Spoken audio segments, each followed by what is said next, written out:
Paper work بہت ہے. خان صاحب کے اثاثے، توشہ خانہ سے جو تحائف ملے، ان کی تفصیل، ان کی قیمتیں، ہر چیز لکھی پڑھی ہوئی ہے. خات تو خان صاحب نے بڑے بڑے مارے ہیں، لیکن یہ پھنستا آدمی اسی طرح کی چیز میں ہے، اور خان صاحب پھنس گئے. اور اس سے یوں لگتا ہے کہ اب توشہ خانہ میں ان کی نااہلی یقینی. لیکن جس وقت ہم یہ وی لاگ کر رہے ہیں، اس کے تقریباً 12-14 گھنٹوں کے بعد وہ فیصلہ سنایا جائے گا. تو حتمی طور پہ تو نہ میں کہہ سکتا ہوں کہ وہ نااہل ہوں گے یا نہیں. شواہد بتاتے ہیں کہ وہ نااہل ہوں گے. دیکھیے، اگر نواز شریف کو آپ اس بنا پر نااہل کر سکتے ہیں کہ اس نے اپنے بیٹے سے تنخواہ نہیں لی اور وہ 2-2.5 لاکھ روپیہ بنتا تھا، اس کی بنا پر اگر نواز شریف کو نااہل کیا جا سکتا ہے، تو اس کے مقابلے میں تو یہ جرائم بہت بڑے بڑے ہیں. اس کے مقابلے میں تو ابھی تک یہ فیصلہ محفوظ ہی نہیں ہونا چاہیے. اور خان صاحب کو جو ہے بہت پہلے نااہل ہونا چاہیے. 62-63 پر وہ پورے نہیں اترتے. اب اس میں پولیٹیکل کونوٹیشنز ہیں کچھ، وہ آپ کو سمجھنا ضروری ہے.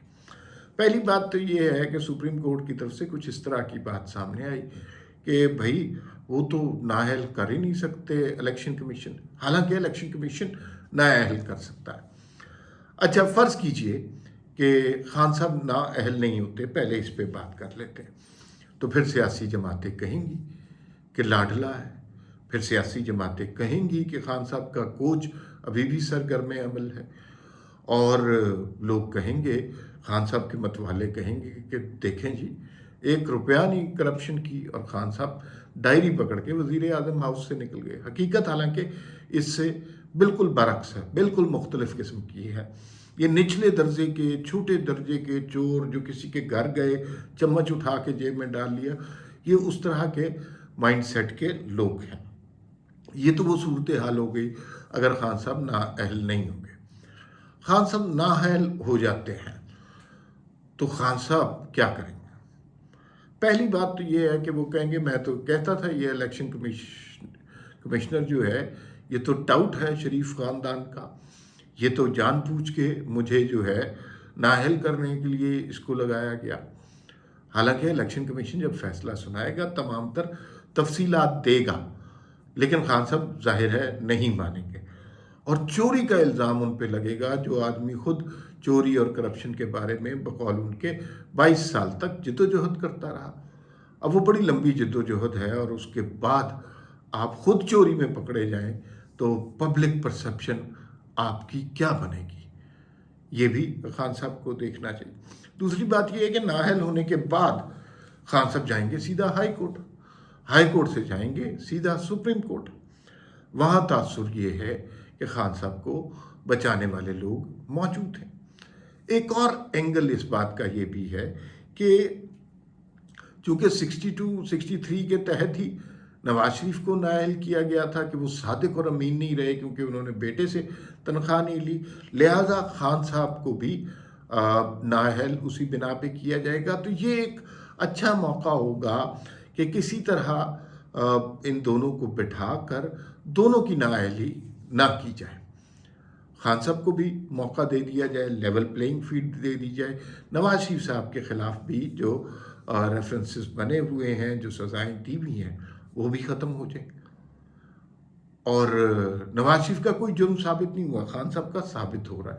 خان صاحب کو سمجھانے کی یہ کوشش کی جا رہی ہے. کیسز بہت زیادہ خان صاحب کے خلاف بن سکتے ہیں، لیکن توشہ خانہ کمپیریٹیولی ہلکا کیس ہے، چھوٹا کیس ہے. خان صاحب کے جرائم کی فہرست بہت لمبی ہے، وہ اس کے اوپر بھی بات کرتے ہیں اس وی لاگ میں. تو ایک اینگل، زاویہ، نقطہ نظر یہ ہے کہ خان صاحب کو توشہ خانہ میں جب نااہل کر دیا جائے گا تو پھر بیچ کی ایک راہ تلاش کی جائے گی کہ نہ خان صاحب نااہل ہوں، نہ نواز شریف نااہل ہوں، شاید نہ الطاف حسین نااہل ہوں. سب کو کھل کے کام کرنے کی اجازت دی جائے، لیول پلینگ فیلڈ سب کو دے دیا جائے، اور وہ اپنی سیاست کریں اور ادارے پھر نیوٹرل رہیں. یہ ایک اینگل ہو گیا جی خان صاحب کی نااہلی کی صورت میں. دوسری بات یہ ہے کہ خان صاحب نااہل ہوتے ہی انقلاب اور حقیقی آزادی کا نعرہ لگائیں گے، اور کہ چوروں، ڈاکوؤں اور امریکہ نے مل کر مجھے نااہل کروا دیا۔ حالانکہ اس غبارے میں سے ہوا نکل چکی ہے، لیکن خان صاحب چونکہ ایک بات کو بہت دفعہ کہتے ہیں، لہٰذا وہ لوگوں کے ذہنوں تک پہنچ جاتی ہے۔ تو پھر خان صاحب لانگ مارچ نکلیں گے، لے کر نکلیں گے، اور کافی زیادہ وائلنٹ ہونے کی کوشش کریں گے۔ غصہ تو ہوگا۔ خان صاحب کی چوری آج تک کسی نے پکڑی نہیں ہے۔ خواجہ آصف نے ایک دفعہ کہا تھا کہ شوکت خانم کے جو معاملات ہیں ان کا آڈٹ کرانا چاہیے۔ خان صاحب نے ان کے اوپر پتہ نہیں کتنے ارب ہر جانے کا دعویٰ کر دیا۔ اچھا، دعویٰ تو کر دیا، اب خواجہ آصف پیچھے پیچھے ہیں، خان صاحب آگے آگے۔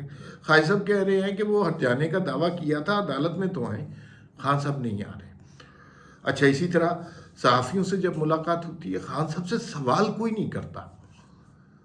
خان صاحب تو بس ایک مقرر کی طرح، ایک مبلغ کی طرح لیکچر دینے کے عادی ہیں۔ کوئی شخص یہ آج تک کسی نے نہیں پوچھا کہ توشہ خانہ سے ٹی سیٹ کیوں اٹھا کے لے گئے۔ بھائی یہ سیریس ایشو بنتا ہے، ہر حکومت کے خلاف بنتا ہے، یوسف رضا گیلانی کے خلاف بھی بنا۔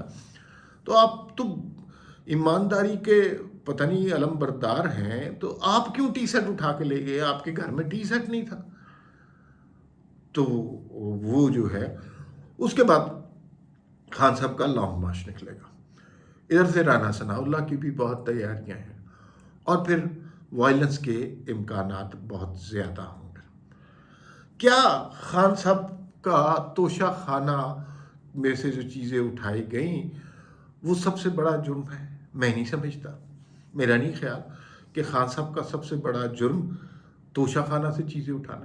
چوری کی ہے انہوں نے، قومی وسائل میں سے، قومی اثاثوں میں سے چیزیں اٹھا کے گھر لے گئے ہیں۔ یہ لکھی پڑھی چیز ہے، یہ ڈاکومنٹ سے ثابت ہو سکتی ہے۔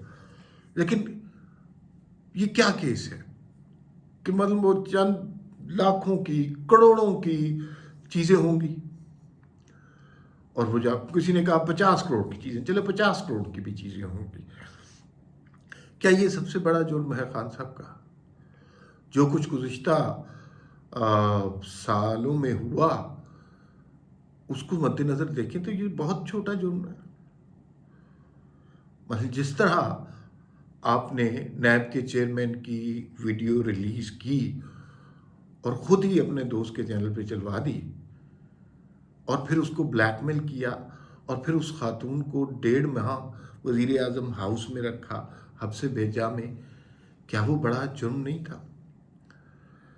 کیا بڑا جرم نہیں تھا کہ سارے مخالف سیاستدانوں کو بنا کسی ثبوت کے، بنا کسی وجہ کے آپ جیل میں ڈال دیں؟ یہ کم بڑا جرم تھا؟ کیا یہ جرم نہیں تھا کہ میڈیا میں جو لوگ آپ سے سوال کرتے ہیں ان کو نوکریوں سے نکلوا دیں، ان کے اوپر گولیاں چلوائیں، ان کو اغوا کروائیں، ان کے ہاتھ پاؤں توڑنے کی کوشش کریں؟ تو یہ تو بہت بڑے بڑے جرم ہیں آزادی اظہار کے خلاف۔ کیا 50 کروڑ روپے کے اگر توشہ خانہ کے معاملات ہیں، کیا بی آر ٹی میں جو 26 کروڑ روپے میں بننی تھی، 125-26 کروڑ روپے اس کی قیمت ہو گئی، تو اس کے اندر جو پیسے کھائے گئے اس کی پروٹیکشن کرنا، ان مجرموں کو حفاظت فراہم کرنا، کیا وہ بڑا جرم نہیں تھا؟ کیا سائفر کے تحت پاکستان کی بدنامی کرنا، پاکستان اور امریکہ کے تعلقات خراب کرنا بڑا جرم نہیں تھا؟ وہ اس سے کہیں زیادہ بڑا جرم تھا۔ اور کیا جو آپ نے شوکت ترین سے کال کروائی پنجاب اور کے پی کے وزیر خزانہ کی کہ آئی ایم ایف کے تعلقات آپ کے ساتھ خراب کروائیں اور آئی ایم ایف کے معاہدے کو توڑنے کی کوشش کریں، ملک کی معیشت اس وقت آئی ایم ایف کے معاہدے کے بغیر سانس نہیں لے سکتی تھی، کیا وہ سب کچھ کرنا اس سے بڑا جرم نہیں تھا؟ اور یہ سب باتیں بھول بھی جائیں، مطلب ہاں، ادویات کا سکینڈل بہت بڑا سکینڈل تھا۔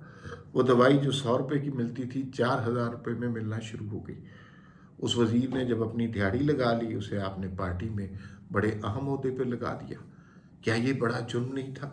بہت بڑا جرم تھا، اور وہ تو اربوں روپے کی دیہڑی لگائی گئی تھی، اور وہ بہت ہی کبھی قسم کا جرم تھا۔ لیکن ان سب جرائم سے بڑا ایک جرم تھا جو ناقابل معافی ہے، جو ناقابل معافی تھا، جو ناقابل معافی ہے، جو ناقابل معافی رہے گا۔ وہ جرم تھا جو تحریک عدم اعتماد والی رات عمران خان صاحب نے کیا۔ عمران خان نے اس ملک کے آئین کو تسلیم کرنے سے انکار کیا، اس ملک کے آئین کو اپنے پاؤں تلے روندا۔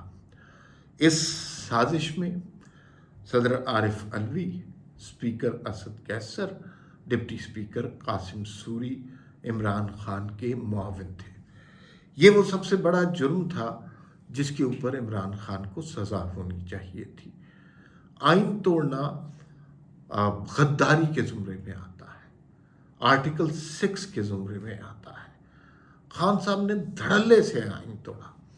آج تک انہیں اس بات پر شرمساری نہیں ہے، وہ آج تک یہی کہہ رہے ہیں کہ یہ امریکہ نے سازش کی تھی، حالانکہ تحریک عدم اعتماد پیش ہونی تھی، پیش ہونے نہیں دی گئی۔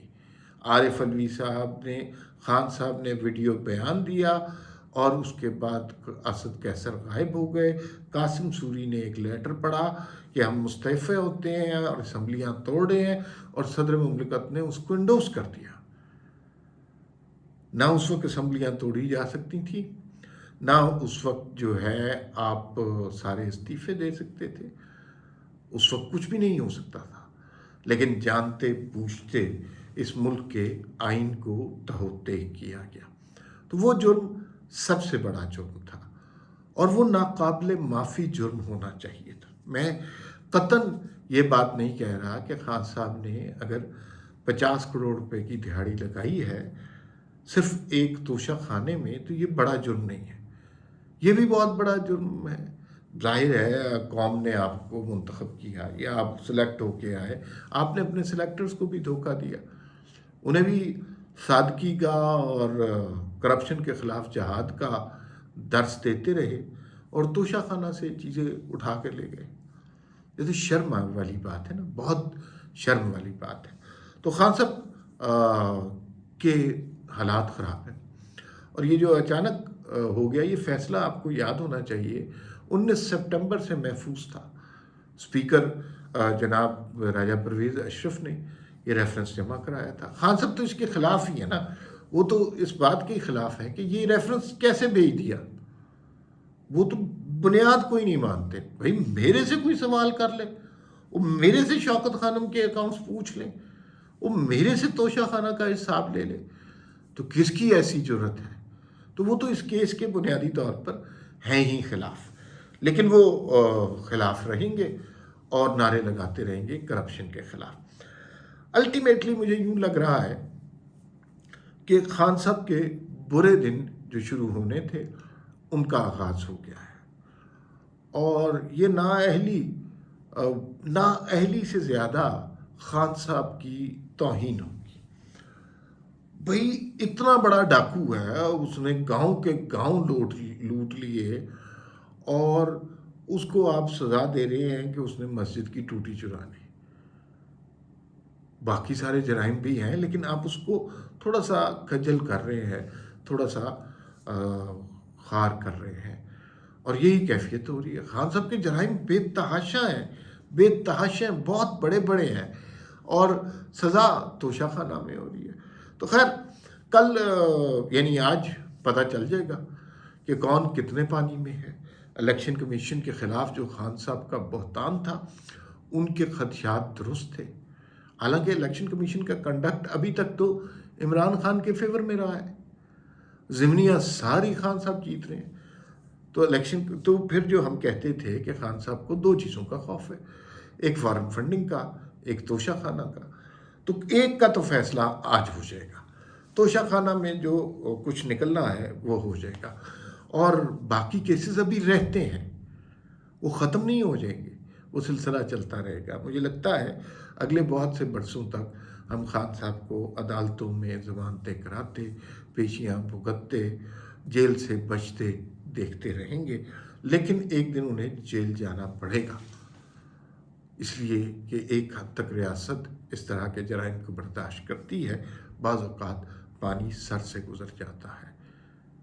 فی الوقت اتنا ہی، پھر ملاقات ہوگی۔ اللہ حافظ۔